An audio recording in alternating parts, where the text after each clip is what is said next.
Your daily dose of sports talk is here. Highlights, interviews, and analysis. From the entertainment capital of the world, SportsWrap with Jason Page starts now. We welcome you to this Wednesday edition of the show with so much to talk about over the next 60 minutes. I mean, Tuesday night felt like a week unto itself. We will be joined by Jason Sobel, who does a terrific job on golf, has for a long time covered the game, SiriusXM PGA Tour Radio, CBS Sports HQ, The Athletic. He does it all. We'll talk with him about the Players' Championship later on in the show. Oh, yeah, that's going on this week. The unofficial fifth major of golf. Then we've got our friend Kurt Helin, pro basketball talk at NBCSports.com. Joins us every Wednesday on the show for the NBA Weekly and Bam Adebayo. We'll get to that coming up here in the big story. We'll talk about it with Kurt. 83 points last night. We'll get into that. There's tons of football to talk about. We'll do that. Baseball, the World Baseball Classic. That'll be all the way at the end of the show because that's how jam-packed this thing is today. So let's not waste any time. Let's get right to it. We start out every edition of this show. It's the big story. And the big story today, twofold. One, in the NFL. Trey Hendrickson going to the Baltimore Ravens. But wait, what about Max Crosby? If you missed the news last night, if you were sleeping in a cave, you haven't seen it by now, you probably shouldn't be watching this show.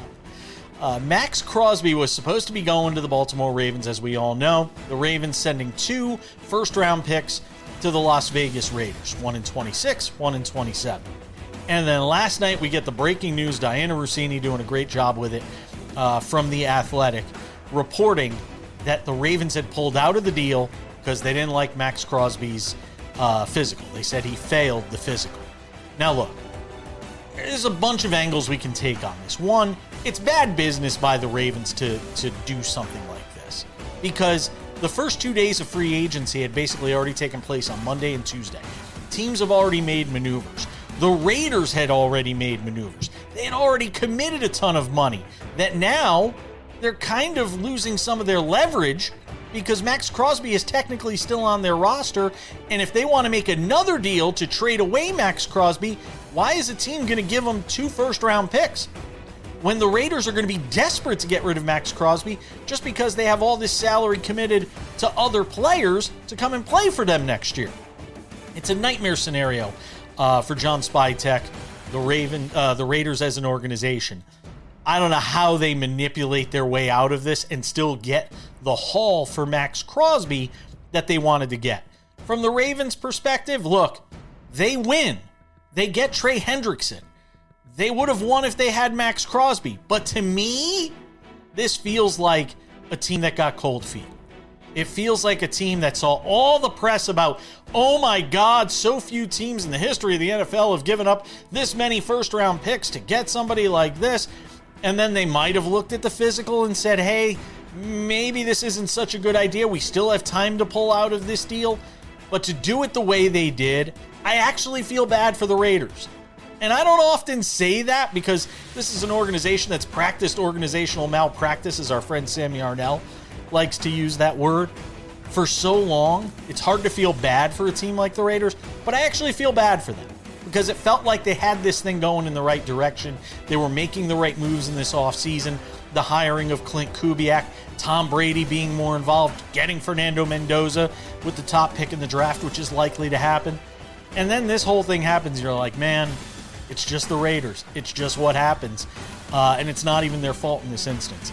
I don't know how, if you are a team, though, in the future, looking to make a deal with the Baltimore Ravens, how you ever trust them, because this is like the 3rd or 4th time now that they've done something like this, where they've nixed a deal because of a physical. So I don't know how you trust them anymore. They knew what Max Crosby was. They knew the damage to his knee. And now you back out of the deal? Something doesn't smell right to me. Big story number 2. How about Bam Adebayo? 83 points. Now look, no matter how you want to stack this up, no matter how you might want to talk about the fact that this was a manufactured 83-point game, to some degree in this era of the NBA, and frankly, even in Wilt Chamberlain's era of the NBA, where he scored 100 points. All of these things, to some degree, have to take place out of the normal flow of a basketball game. I mean, how many, go and look through the history of 70 and now 80-point games, and go and find me the ones that either weren't blowouts or there wasn't something in the box score where you looked at and went, well, that's not typical of an NBA game. Now, 43 free throws for Bam Adebayo. I want to say that for those of you in the back of the room that couldn't hear me. 43 free throw attempts for Bam Adebayo. And by the way, he still had to make them. A lot of guys in this league don't make their free throws. Bam Adebayo made 36 of his 43 free throws in this game. Not bad for a 7-footer, by the way. And I don't want to rain on his parade, because it's still an amazing accomplishment to sit out there and pour all those buckets in. But he was 20 of 40. I think he was like 20 of 43 from the field, something like that. Wasn't the greatest shooting performance of a guy putting up that number. And it might be the most unlikely to ever put up this number, this kind of number. I think Cam Thomas once scored 50 points, and we all were like, Cam Thomas really filled it up for 50? But if you go look through the history of guys that have put up monster games like this, Bam Adebayo might be just the most unlikely you've ever seen. And this is, and now I'm going to bring it all full circle. This is what makes sports amazing. This is why we watch. This is why I do what I do for a living. Why, when I was 17 years old, I said, this is what I want to do for the rest of my life. Because it's the unknown. You never know on any given night what you're going to see in a sports event. There's always a chance that you might see Bam Adebayo. Who the hell went to a Miami Heat Washington Wizards game, which they probably could have given tickets away for in Miami? Who the hell goes to a Miami Heat game against the Washington Wizards and says, yeah, I'm going tonight because Bam Adebayo is going to score 83 points? It's amazing. No matter how you want to mash it up and say, this was, whether he should have still been on the court in such a blowout game, the Wizards, or rather the Heat fouling Wizards players to get Bam Adebayo more possessions, forcing him the ball the way they were. No matter how you want to stack it up, it's 83 points. So while we can sit here and critique how it happened, just take it all in stride and remember, it's 83 points in an NBA game. It's something you may not ever see again in your lifetime. We're coming back. We've got more to do. NFL talk. Sam Yarnell is here next.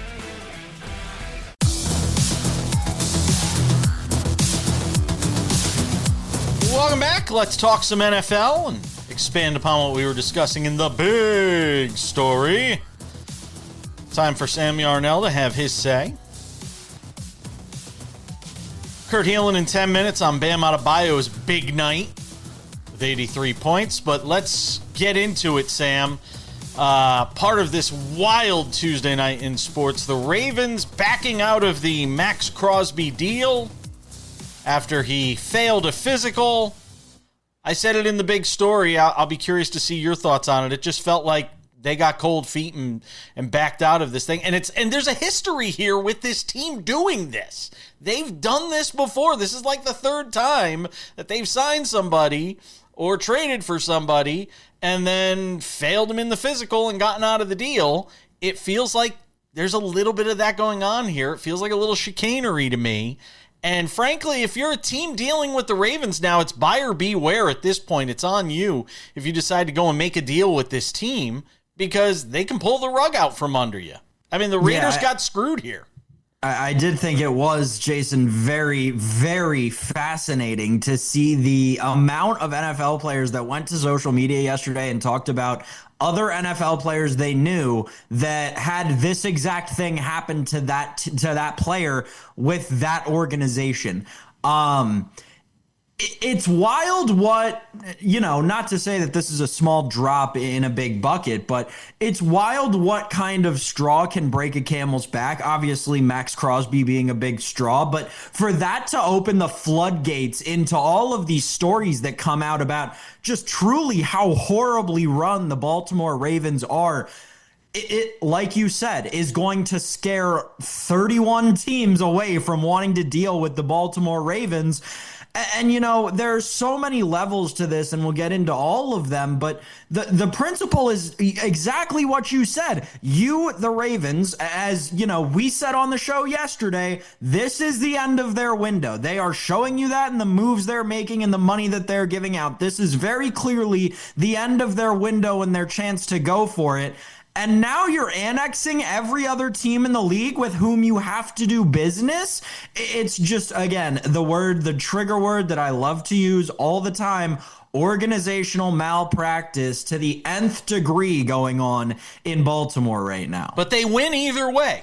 I mean, they were going to win whether they got Max Crosby, and they win with getting Trey Hendrickson, which we'll get to here in just a second. From the Raiders' perspective, before we go back to the Ravens, as much as I think they got screwed here, they're still going to have suitors, if you will, for Max Crosby. Somebody's going to make a deal with them. I don't know if they're getting 2 firsts. Maybe it'll be the first and the second. Maybe it's the Cowboys. Maybe if you're Jerry Jones, you're like, oh my God, we still have a chance. It's like the Browns guy in draft day. We could still get Bo Cavanaugh. Yes, you could still have Max Crosby if you are the Dallas Cowboys right now, if the price is right.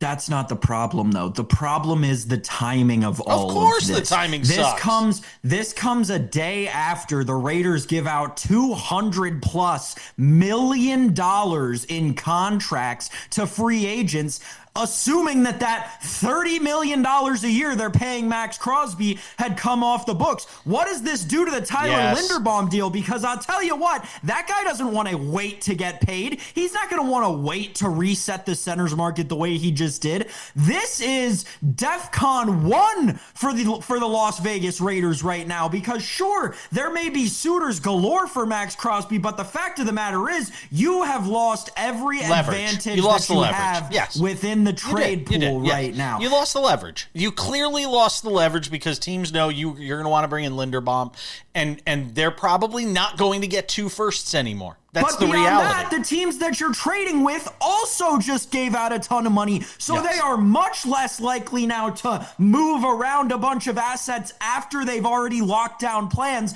This is a horrible move by the Ravens because it screws over the Raiders and the amazing first day of free agency that they just had. And not only that, Jason, and now we get into the Trey Hendrickson thing. With the Trey Hendrickson deal, it was reported that he already had a handshake agreement going on with Indianapolis. Now, if you're Baltimore, you've not only pulled the rug out from Las Vegas, you've also pulled the rug out from Indianapolis, 2 teams that are up and coming in the AFC and looking to compete. This is a disaster class in asset management and football operations by the Baltimore Ravens. Well, now they get Trey Hendrickson, and we had our friend Matt Verderam on the show yesterday. And he didn't I think if we asked him right now, I didn't get a chance to text him this morning. He's probably shocked because a 31-year-old Trey Hendrickson, who's had injuries in the past, getting basically a $30 million up to $30 million a year on a 4-year deal. Wow. Where do I run to get that kind of money if I'm Trey Hendrickson? He has to be thrilled. And look, at the end of the day, the Colts probably weren't willing to give him that much money. If he was talking with the Colts, who would give him that kind of money? Well, we found out it was the Ravens. I don't think the Colts have that. Again, this is the thing with the timing of all of this. The Colts now on Wednesday don't have the same money that they could have had to give to Trey Hendrickson on Monday morning, right? Because you extended Alec Pierce in historic fashion, and now you've got Daniel Jones holding you hostage for $50 million a year. I mean, this is, again, the Baltimore Ravens are doing irreparable damage to relationships that you cannot do damage to when you are a National Football League team. This is horrible, horrible organizational practice by Baltimore. And Jason, you said it right, 112 over 4. Those are the report. The numbers you need to know is $60 million guaranteed. You're guaranteeing him $15 million a year through his age 35 season. That is not good football, Baltimore. Nope, it isn't. But he gets it. And now, and I'll tell you what, you look at that division right now, I mean, the Ravens are the team to beat. There's no question about it. They're the team. You could say organizational malpractice, all this. You put it down on paper. I know they lose Isaiah Likely. They still have Mark Andrews. And they've been pillaged a little bit here in free agency. But still, I mean, when you stack up the rest of that division, do you trust the Bengals? No. Do you trust the Steelers? You don't even know who the quarterback of the Steelers is going to be next year. No. Do you trust the Cleveland Browns? No. I mean, it's still it feels like it should be the Ravens division to me, Sam. Sure, and they can win divisions until the cows come home, Jason, but this is a team that is not going to win when it matters. This is a team that is just built to lose in the playoffs again. Sure, win the AFC North all you want. As long as it continues to be one of the worst divisions in football, who cares? Worst or competitive? There could be two different things. They could be kind of one and the same. We're talking basketball with Kurt Helin next.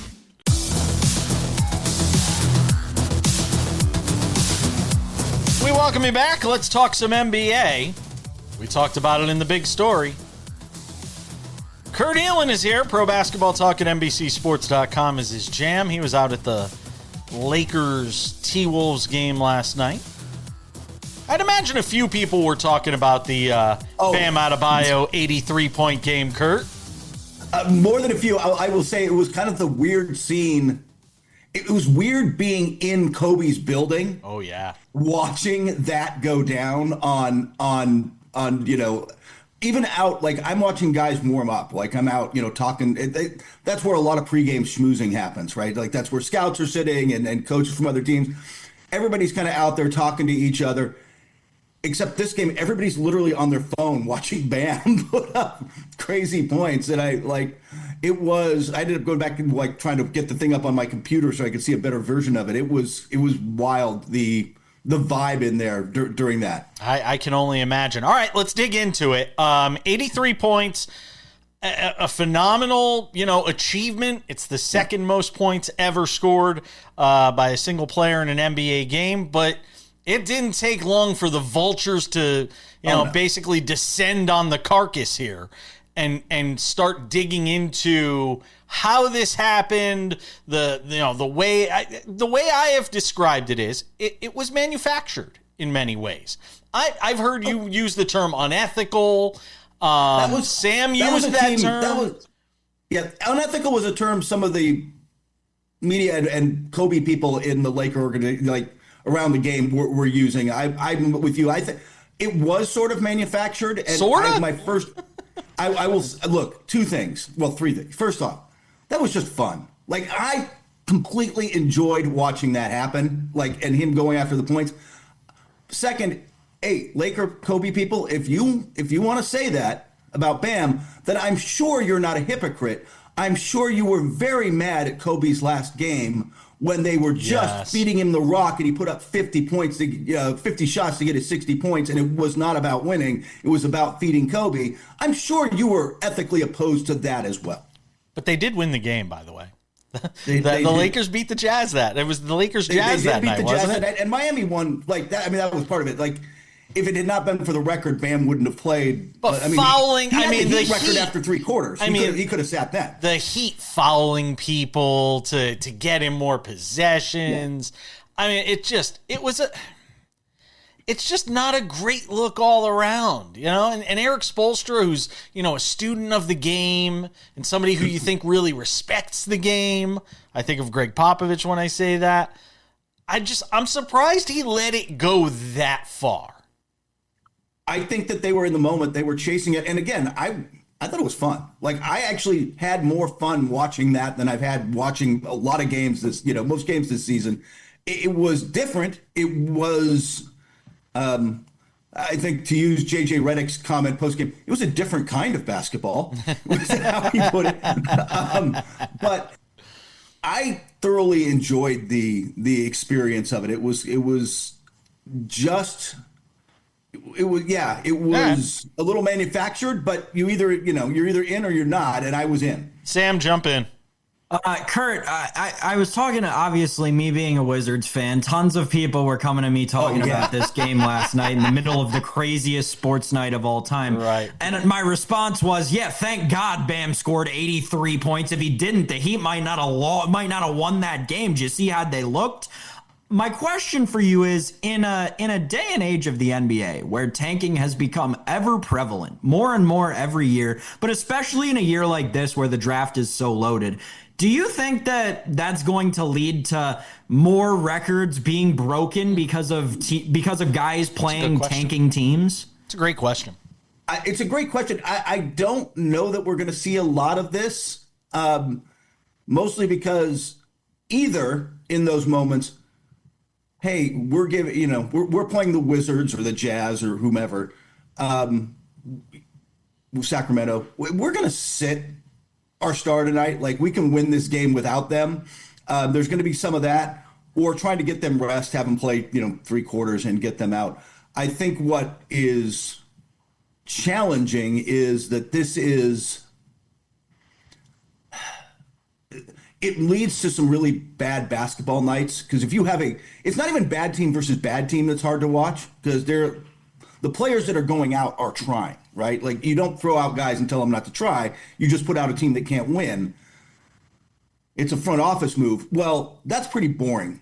If the Miami Heat or the Lakers or the Knicks or, name your team that's trying to win games is playing a team that's tanking, and that's a lot of games right now, it's unwatchable. Like, there's been a couple of upsets, and we're all kind of like, whoa, where'd that come from? But, Brooklyn had one last week. There's a couple of those, but most of that stuff is just unwatchable, which is kind of a bigger issue for the league. They're like, their product is becoming, chunks of their product are just like, I'm not tuning in and I get paid to tune in. So I guess that's kind of my question then. What does the league do when you're having an unwatchable product, right? A good team versus a tanking team. And within that unwatchable product, you're having records that sow the fabric of the history of this league being broken. I don't think you're going to see the league. I don't know what they can do. Like, again, Adam Silver talked last week about at Sloan, at the MIT Sloan, analytics conference. And he's like, we're going to make substantial changes. And then he went on to say, all right, we're going to do incremental changes. like it's going to be, I'm an incrementalist. So I don't think you're going to see big moves in the offseason. And I don't know what they can do this season other than try to celebrate moments like this. It's not like they're going to say, hey, Bam, that record doesn't count. I mean, right. Wilt's 100, by the way, go read about it. It is completely manufactured in the same way they did the Bam thing.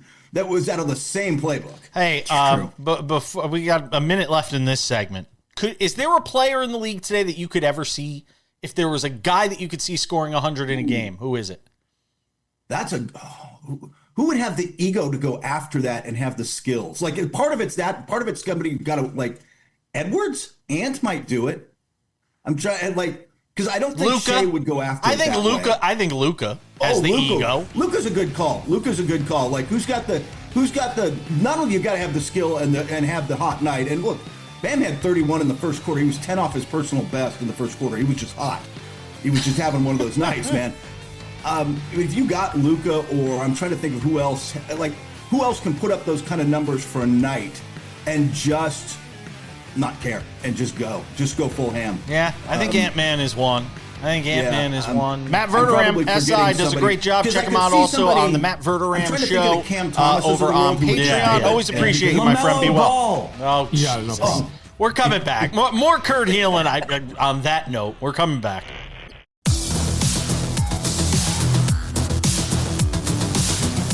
All right, we're back. I'm trying to convince Kurt Helin of Pro Basketball Talk at NBCSports.com. I'm trying to buy his vote for Con Kneppel for Rookie of the Year. Since I have a zillion Con Kneppel rookie cards, I'm like, you're voting for Con Kneppel. I love that. Hey, Kurt, I love that house of yours in Long Beach. It'd be a shame if anything happened to it. I cannot be bought for what you can afford, Jason, is all I'm going to say. Can I interest you in a Con Kneppel rookie card? I will say, like, I will say this on here. I said it off air with you. Right now, he's on top of my board. He's All right. He's playing in meaningful games and playing well. And Cooper's hit the rookie wall or whatever, in a rough situation where they're tanking in Dallas. So right now, Con be my leader. All right, that's what I like to hear. Let's keep it that way. Look, you cannot throw Jaylen Brown out of this game last night if you're the officials, especially when you're the official that's standing, 30 feet away from where Jaylen Brown's talking to the official about and we can sit here and argue whether it's the right call, the wrong call. This is your game on NBC. Like, guys have to exercise a little bit of discretion here. I'm pumped up to watch the Celtics and the Spurs, and they toss Jaylen Brown? Come on, Kurt. It seemed a little soft and quick to me, and I've only seen the replays again. I was at the other game. I didn't, and was locked in on Bam, so I actually didn't see a ton of the Celtics game, but it was, from what I've seen, that seemed soft. Like, it just seemed kind of quick. And you're right. I think in big games with star players, look, man, I can get why you're frustrated with Luka or a host of other guys who complain constantly. Like, I get it. But in a big game with a star player, the rules should be different. It's just the way it is. Kurt, elsewhere in the East, we got the news maybe at the beginning of this week, maybe it was last week, that Tyrese Maxey's got this finger injury, I guess. He's going to be down for a while. Obviously, the Sixers have fallen pretty far. They're in, the 8th seed right now? They're just barely hanging on. How far can they fall without Tyrese Maxey? I know we talked about how good VJ Edgecombe is, but not having Maxey, how far can they fall? And, what is their answer this offseason? I will tell, the first part's easy. They can fall to the 10 seed really easy. And remember, the difference between 8 and 10 is it's much harder to get out of the playoffs if you're 9 or 10. Yeah. You've got to win 2 games to get out. They're the 8th seed. The 2 teams behind them are Charlotte, who's hot and playing well and focused, and they're only, I think a game back? Yeah, I'd have them look. 2.5 back is Atlanta. Or not Atlanta. Is it Atlanta 10? Flip them. Atlanta's a game back. Charlotte's 2.5. Atlanta's won 7 in a row. Yep. So, the teams are coming hard behind them. And by the way, the other team that impacts, Milwaukee, who's trying to, Giannis comes back, they're trying to climb into this thing, and good luck. You got to catch these teams that I don't think you can catch. So I'm curious how long before Giannis gets the plug pulled on him, but that's a Giannis call. He gets to make that call, not the team. If Philadelphia could fall really far, and then the offseason, that's a really good question, because the reality is they know they need to start flipping this thing around to the new timeline with Edgecombe and Maxey and a young core of nice players. And I would argue, and I've had this conversation with people, Embiid might be the most untradeable contract in the league right now. It is so big and so long. And he's great when he plays. Don't get me wrong. In fact, he's probably the first, he'll be back before Maxey or, Paul George comes off suspension probably. But you would have to attach picks to that contract to get a team to take it right now. I'm going to tell you, though, if they do come through the play-in or whatever it is, if I'm Detroit, I do not want to see Philadelphia. No. If you have George, Maxey, Edgecombe, Embiid, I do not want to see that in my 1-8 matchup if I'm the Detroit Pistons. How many times this season have they had Paul George, VJ Edgecombe, Tyrese Maxey, and Joel Embiid on the floor? But they might. That's the only time they need them. It's a limit. I want to say 4 or 5 games. It's a really limited number. It's kind of crazy how small it is. But when they're mostly healthy, they've had some big wins. There's the core of a good team in there. They just can't keep everybody on the floor. How many times have the Lakers healthy somehow? But how many times have the Lakers had LeBron, Luka, and Austin Reeves on the court together this year? I've watched the Lakers beat up on your Knicks and now beat the Timberwolves 2 straight games without LeBron. And I'm not saying the Lakers are better without LeBron. Yeah, you're not the first person to make this argument. I know. They're much closer to the team they need to be around Luka when you play. When they got those 2 wins. Yes, Marcus Smart and Rui played well on the wing and all that. They got engaged DeAndre Ayton. Go ahead and bet on that continuing all you would like.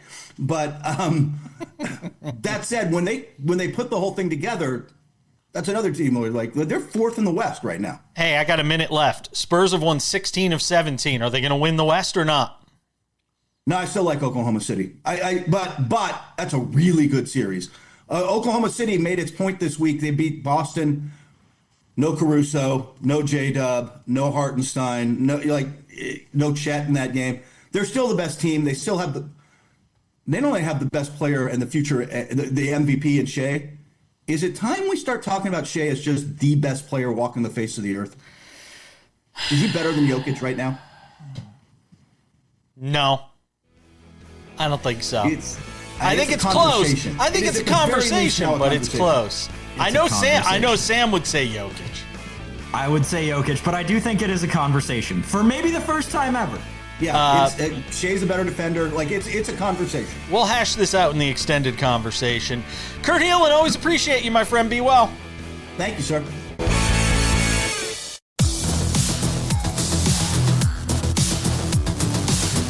Welcome back to the show. Let's talk golf. And anytime I can get my man Jason Sobel, it's a good day. And there he is, the one and only. Sirius XM PGA Tour Radio, CBS Sports HQ, The Athletic. He's like me. We've worked for everybody. We've cycled through all of them by now. It's what we do. So, a lot of questions going into this Players' Championship, Jason, and I want to begin with the one that sticks out in my mind. The 2 guys that I'm looking at here, obviously, and if you're looking at the odds for all of this, you're talking about Rory McIlroy, you're talking about Scottie Scheffler. In the case of McIlroy, he pulls out after the second round with a back injury. What do we know about it right now? Yeah, so first of all, great to be on with you, Paige. As always, we've been doing this for a long time now. We're old. Golf tournaments together, so always good to be on with you. Look, Rory was scheduled to speak this morning, and I will be honest that I haven't seen it yet, so I'm going to go through and listen to what he said, but I didn't think it was great when he withdrew from the Arnold Palmer Invitational last Saturday morning for reportedly precautionary reasons going into the Players' Championship. That doesn't feel like it jibes for me, Jason, because it's one thing if he withdraws from the Valero Texas Open because the Masters is the next week and he wants to protect himself. I understand that. To withdraw from Bay Hill when he was kind of in contention, he was 4 under going into the weekend, to be ready for the Players' Championship, which I don't know if you've heard, isn't actually a major.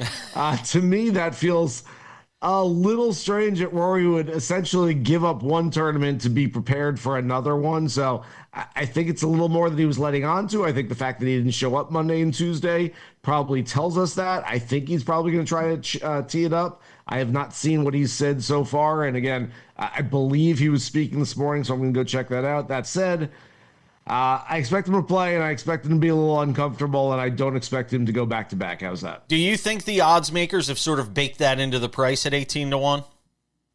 Yeah, no doubt at that number. He has drifted throughout the week because no one wants to jump on a guy with a bad back. And Scotty has kind of remained where he is. Scotty not playing his best golf right now, which is okay. Look, C- golf for Scottie Scheffler is still better than most of the other players out there. And I liked what he had to say in his press conference on Tuesday, Jay.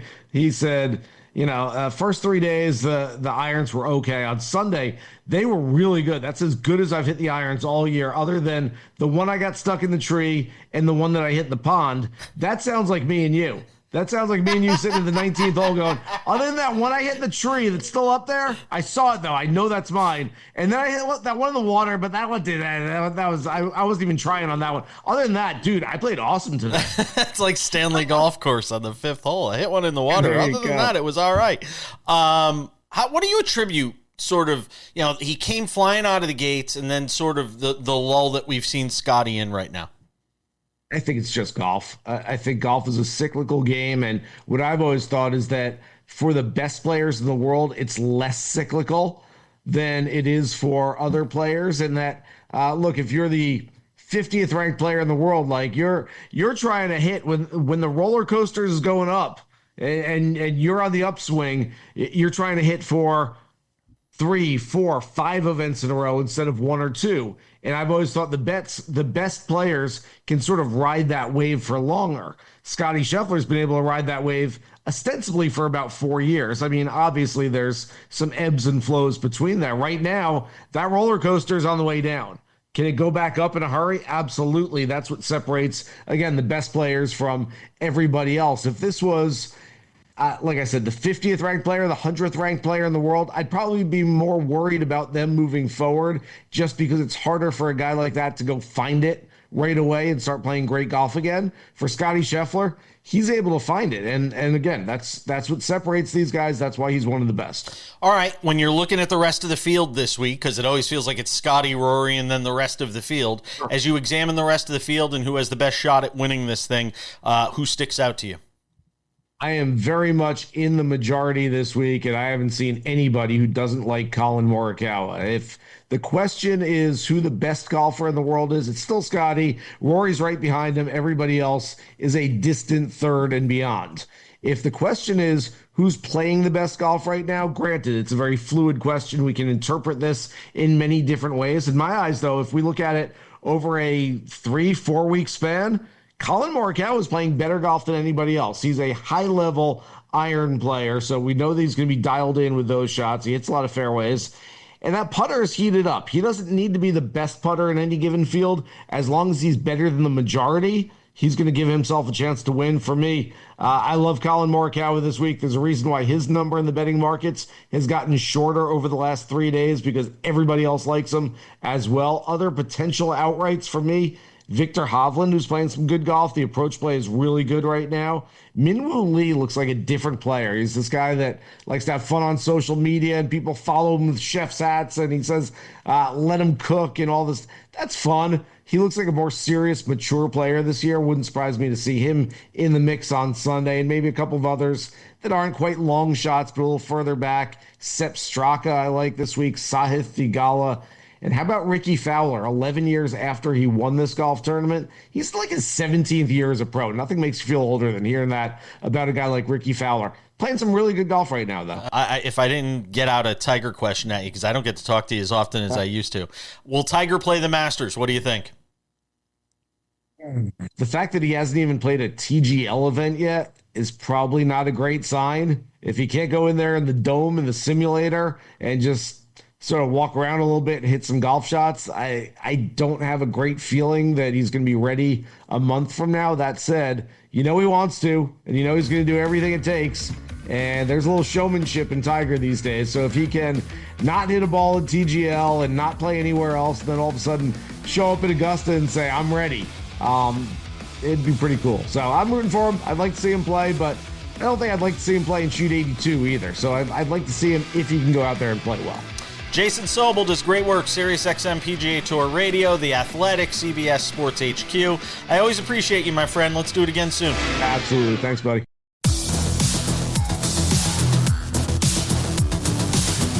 Just about time to put the wraps on this baby for a Wednesday. Tomorrow on the show, Andrew Marchand from The Athletic. Talk about the world of sports media with him.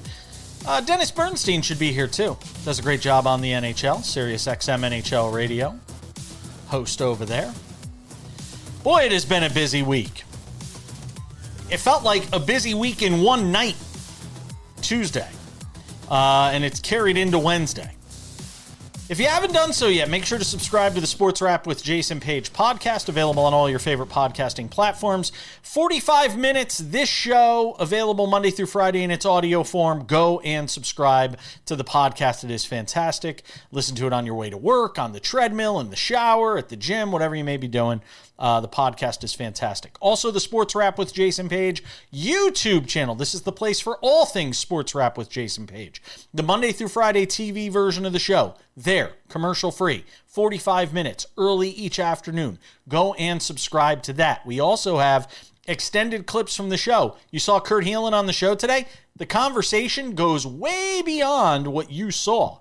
It's available in our SportsWrap NBA Weekly, which is available on the YouTube channel. Go and subscribe to that. Also, SportsWrap Shorts. News breaks, we jump in with SportsWrap Shorts. These are 1 to 3 minute long videos recapping top stories when they break. Also, the biggest games every night. SportsWrap Shorts available on the YouTube channel. Also available on our TikTok, SportsWrap Jason Page, and on our Instagram, you guessed it, SportsWrap Jason Page. And without any further delay on this Wednesday edition of the show, it's time for some odds and ends.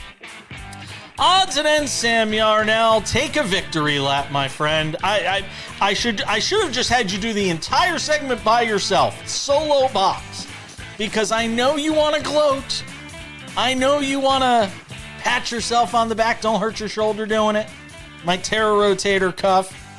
You have been down on this USA baseball team, and they lose to Italy last night, which tells you how busy of a sports day this has been. Arguably the biggest upset in the history of the World Baseball Classic. It's in the last segment of the show. Italy. How do you say, do you believe in miracles in Italian? I have no idea. 8-6 the final. Italy beats the U.S., and now the U.S. will need help on Wednesday in order to make it to the knockout stage, Sam Yarnell. Yeah, Jason. I'm not going to sit here and be happy that the team that I'm rooting for lost, right? It's not like I don't root for USA Baseball at the end of the day, but you know, one of the most disappointing days in that organization's history yesterday, from a manager who didn't understand the situation of the tournament that he's playing in. Yeah, by the way, Mark DeRosa, kiss any shot you ever had at a major league job. Goodbye. To the pitching staff. Just once again, right? This is what happens when the best players in the world from your country don't actually take anything seriously. You end up with Ryan Yarbrough as the first arm out of the bullpen, right? And Nolan McLean, a guy who hasn't even started 30 games in the major leagues, starting for Team USA. They got what they deserved. They had this coming for them, right? So many tweets. Go through and look at the birthplaces of the Team Italy lineup and the guys who pitched for them last night. It's like Ohio, New Jersey, Florida. This is the Team USA freshman team that they just lost to. Every single player who played in that game for Italy yesterday would have been eligible to play for Team USA, but they chose to play for Team Italy because they wanted to represent a country that was actually going to back them and have fun with the tournament, unlike the USA, man. And it just goes to show you, these players for the USA, they don't give a crap about this tournament. They're doing irreparable damage to the young baseball lifestyle in the United States of America. You know, as somebody who grew up watching WBCs, I will never ever forget where I was as a young baseball player watching Adam Jones make an incredible catch off a batted ball from Manny Machado on a pitch thrown by Tyler Clippard, right? I can remember it down to a T because those were guys going out and making plays, showing that they loved their country and USA Baseball as an organization, and you can't say the same about this team on the field this year. Tyler Clippard, former Yankee prospect, by the way. Former National, yes, baby. Of course. But I remember him because I was working at like Sirius XM back in the day when Tyler Clippard was a Yankees prospect. And I was like, Tyler Clippard's going to be great. You guys just wait. How did that work out? Yeah, and you know what the crazy thing is? U.S. could still make it in. Kudos to Ben Verlander, by the way, who posted like the most easy to understand scenario on how the U.S. gets in. They need Mexico to score 5 runs or more. If Italy beats Mexico, that would be the easiest scenario. But otherwise, they need Mexico to score 5 runs or more in order to get in. We'll see if it happens. Obviously, if not, Sam will be here to gloat even further on Thursday's edition of the show. Real quick, we got to go. Big news out of the NFL. Daniel Jones, 2-year deal with the Colts for $88 million. It could be worth up to $100 million, Sam Yarnell. Daniel Jones, get your bag. Yeah, congratulations. I guess this is what happens when you hold an NFL team hostage. There you go. He got his money. Pay that man his money. And Hofstra, congratulations, Sam Yarnell. The Pride, they are going to the NCAA tournament. My pride are going dancing, Jason, for what should be the third time in the last 25 years. I'm just so happy for the school, so happy for the program. Speedy Claxton, first guy in CAA history, led the team to the CAA championship as a player, as an assistant coach, and as a head coach. Truly incredible stuff on Long Island. Shout out to my boy Evan Wilner, the pride of Hofstra, my former producer from my days in Hartford. That's going to do it for us. We'll catch you back here on Thursday for an all-new edition of Sports Wrap. I'm Jason Page. Bye-bye.